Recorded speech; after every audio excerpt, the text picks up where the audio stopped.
a dream I know, deep up my feelings for you. Watch. Hello reality viewers, welcome back again to Reality Latest Gist, the home of news and politics. For this channel, we dey drop news every day and we dey react to every videos wey comes our way. And na reality news now we dey drop for this channel, and we dey also dey talk am as e be. If today na the first time we say you dey come across this channel, you are highly welcome. Thank you so much for stopping by. And if you are returning subscribers, I appreciate all of una for una massive support to this channel. I say may God bless all of una in Jesus name.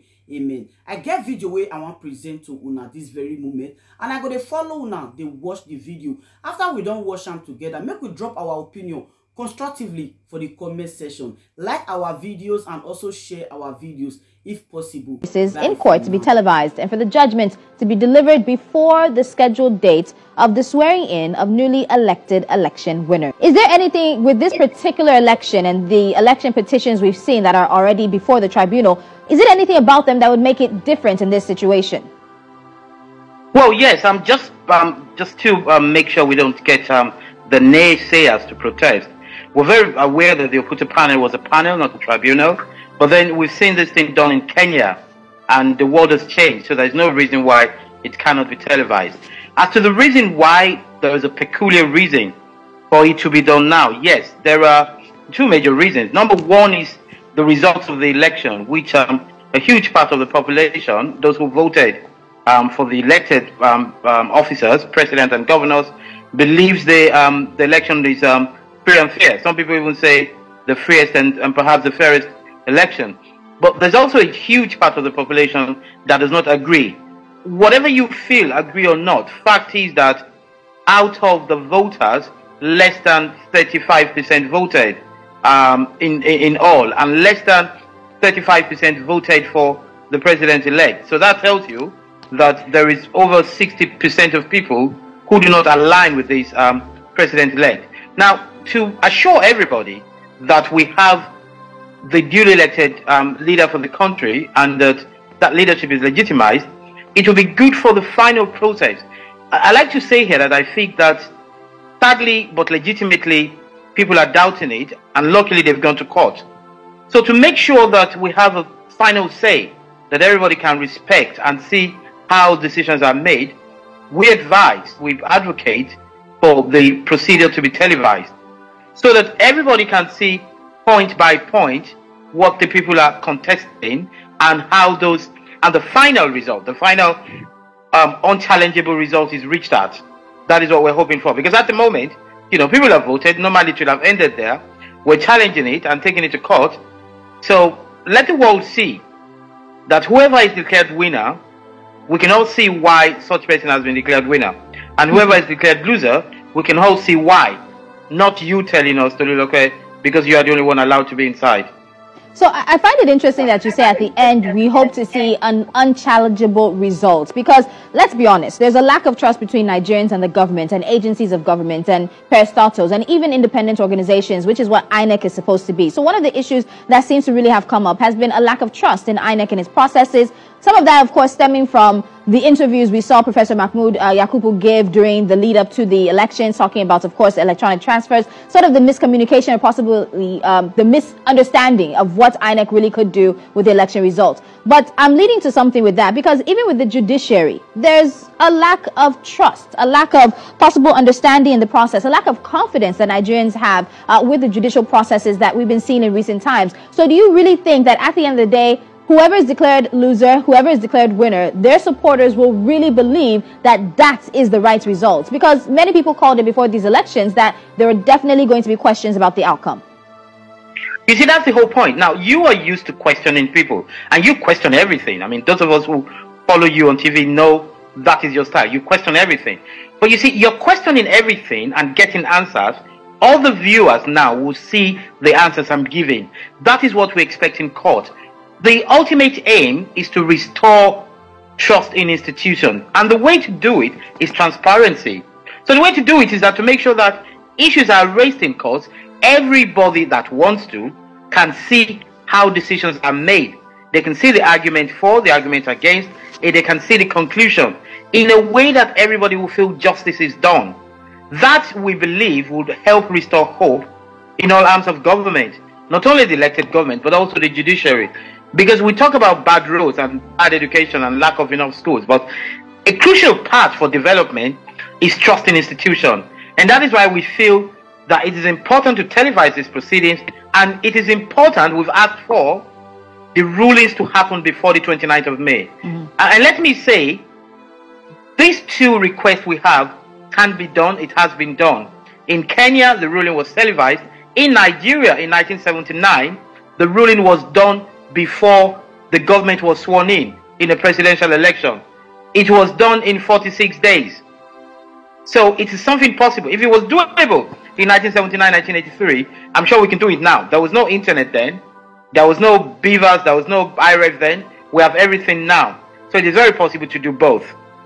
Okay, so yourself and many of those who support this call, including Femi Falana, as well as the president of the Nigerian Bar Association, says that this recommendation for televising the tribunal could help to douse the tension that Nigeria seems to have felt in the run-up and even during and after the elections, also restore unity. But I find it also interesting to legitimize the incoming government. Now, you spoke about the numbers when it came to the results of the election. By and large, it's who came out and who casted the votes that will be counted. And while we can talk about a larger percentage of people did not vote for the president the president-elect at the end of the day, those who voted, INEC has told us the majority voted for the president-elect. When we come to legitimizing the incoming government, is that an unnecessary pressure on this particular tribunal? The vote should already legitimize this incoming government. Well, it should, but it hasn't legitimized them. You can argue for that, but that is technicality. In political and social terms, it is important that everybody gets closure. And I do not think it's undue pressure on the judiciary. And some people have made that case, but that's not true. For one reason, but we live in a world now where if it's not on TV, people don't believe it. And also because we have direct access to most of the things. One of the most sacred books, the Quran, is now written in all languages of the world, and you can touch it. Never mind that nobody's reciting their masses in Latin anymore. The way the world is now, church services are done on Instagram. We live in a new world where the new people of the world do not understand why things should be done in a dark room by a few men.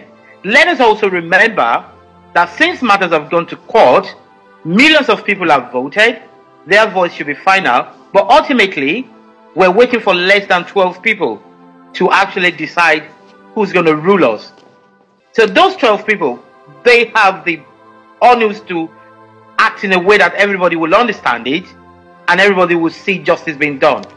And yes, the reason why we're doing it is to give everybody a good closure and to legitimize whoever has been ruled. And you see, ultimately, legitimacy comes from understanding and accepting results. No matter how much vote you get, if there's a sizable number of people who do not understand it, the problem of legitimacy remains. So I like the fact that you mentioned that the tribunal is going to have 12 people making this decision for millions. Millions have already voted. Yes. So let's also look at that fact, because we have many cases that are going before election petition tribunals. And these decisions then that are political and that are meant to be the will of the people, decided by registered voters in their localities, will end up being decided by a panel of judges. And we've heard from many people who've asked that the decision that the tribunals make should be based on what is political in terms of the right politics and not necessarily technicalities, that the wishes and votes of millions of voters should not become something that is handed to judges to be decided on legal technicalities. What do you think about that? Because a lot of people say that at the end of the day, when you have this voting exercise and millions vote and make a decision, it ends up before a tribunal and the decision is down to 12 for however many people make up the tribunal, that it again chips away at the trust in the process, in the overall process. Do you think it reflects on our democracy negatively that we end up in the tribunal so often? Well, I think it does reflect us negatively that we end up there because, ideally, we should trust ourselves and just do things the right way. But that is ideally. In the real world, fact is we do not trust ourselves. And we must understand that we do not trust ourselves generally. That's why we have policemen, and that's why we have prisons, and that's why we have banks. Well, we also need bank for payments, but, to save the money instead of keeping it at home, because some people might come to steal it. In politics, the reason why we have this is that, unfortunately, there are too many politicians in Nigeria who are willing to rig election, and there are too many political regulators who are willing to act in this process of conspiring against the people's will. Now, when you go to court, the court is looking at three things. Actually, four things. Number one is overall to respect the wishes of the people. It is in the process of respecting the wish of the people that the court has to decide three things. So their grand vision is to respect the will of the people. They have to decide, the court has to decide, if what we call the wish of the people is the true wish of the people. So that means, if you and I are talking, they have to be clear that it is what I said that is being reported, it is what you said that is being reported. Not because you were forced, not because we changed it, not because I said less and you attribute more to me. That is making sure the real wish is the one out there. The other thing the court has to decide is if the people who contested should be the ones to contest. If the law says to run for a beauty pageant, you have to be in the minimum of 18 years old. I think there's no maximum anymore. You have to be minimum of 18 years old. If it turns out that you were 16, then the law is going to say, no, you shouldn't have been on that stage at all. That's the second thing the law is looking for. The third thing that the law is looking for is to say that, did you score enough votes, the right amount of votes, to be considered the winner of that election? So just as your viewers would know, you need a pass mark, never mind distinction. The law has to say if you have a pass mark. Those are the 3 points the law is looking for, the court is going to decide on, to ensure that the number one point, the major point, i.e. the wish of the people, is the one that we're executing in choosing leadership. The wish of the people, which must be free, clear, and in accordance with the law. That is what happens in court. Okay, so let's talk about the courts. 180 days to decide the petitions, and law permits day-to-day hearings once all of this starts. So far, we know that 5 political parties and their candidates have filed a petition against President-elect Bola Ahmed Tinubu of the APC within the time that was allowed by the law. The APC has responded to these petitions as well as INEC, and while that of some parties and more responses are still being awaited. So Aminu Masari and Kashim Shettima's responses are still being awaited, as well as that of Hamza Al-Mustafa, who were joined in some of the petitions. So after responses of the respondents to the petition, the Courts of Appeal presidents will identify members of the panel, fix the date for commencement of hearing.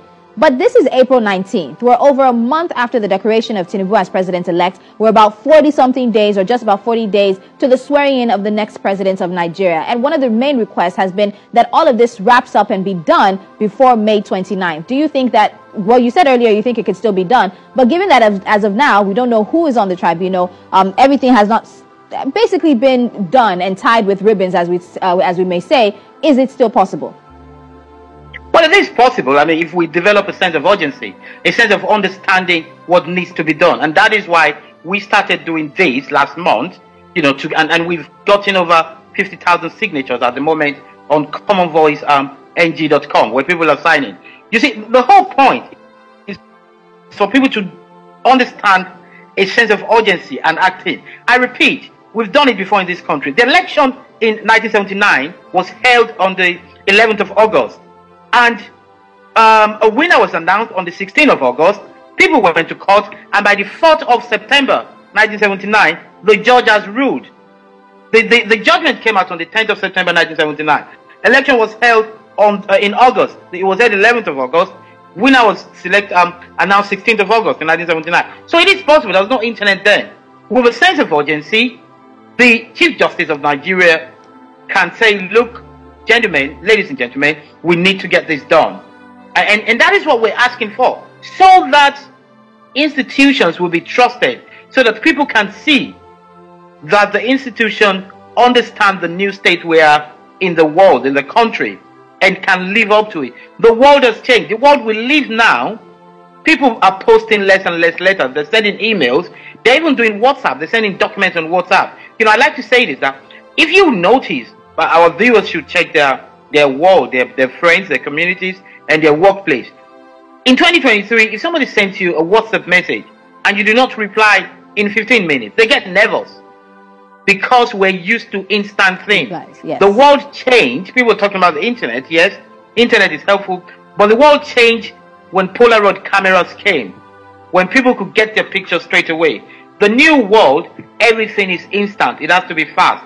And when you do not do that, you're cutting off a lot of people. You're creating a sense of alienation, and you're leaving space for doubt.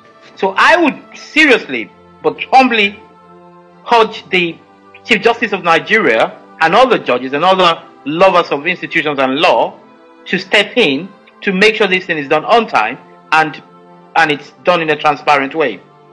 All right, Professor Killer, before I let you go, I want to circle back to something I asked, because with the exception of the 2015 elections, what we've seen is that every presidential election held since 1999 has basically ended in some form of legal fireworks. There's been some form of challenge, contestation of the results as well, criticisms of the process and the electoral umpire, regardless of who was heading INEC at the point in time.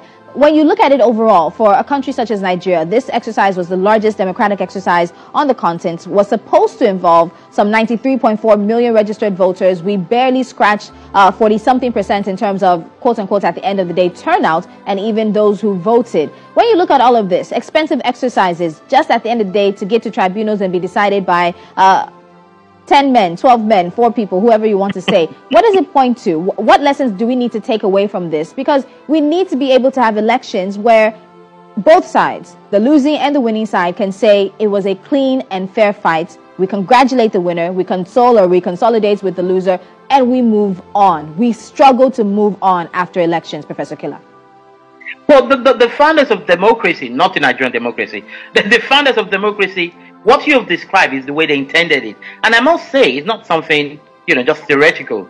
In the rest of the world, it is a rare case for people to have this contestation. What happened in America with Trump is something that has not happened for hundreds of years.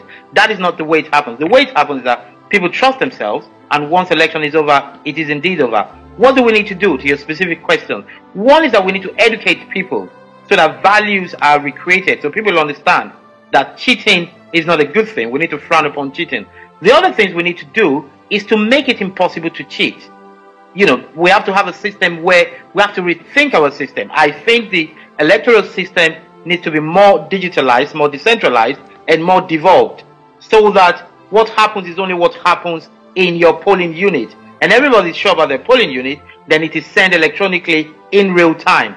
So that we have to make sure it is not it's not something you can read. Then I also think that we need to pay more attention to the vetting system before election comes, so that all the, as you call it, technicalities that people are taking to the tribunal, I think they should have been checked out way before election time. So that when election times come, all we're doing is counting votes.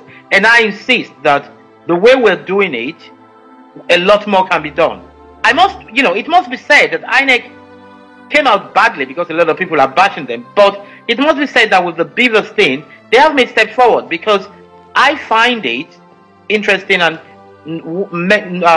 worthy of mention that you can be accredited and vote straight away. Not be accredited, go home, then come back.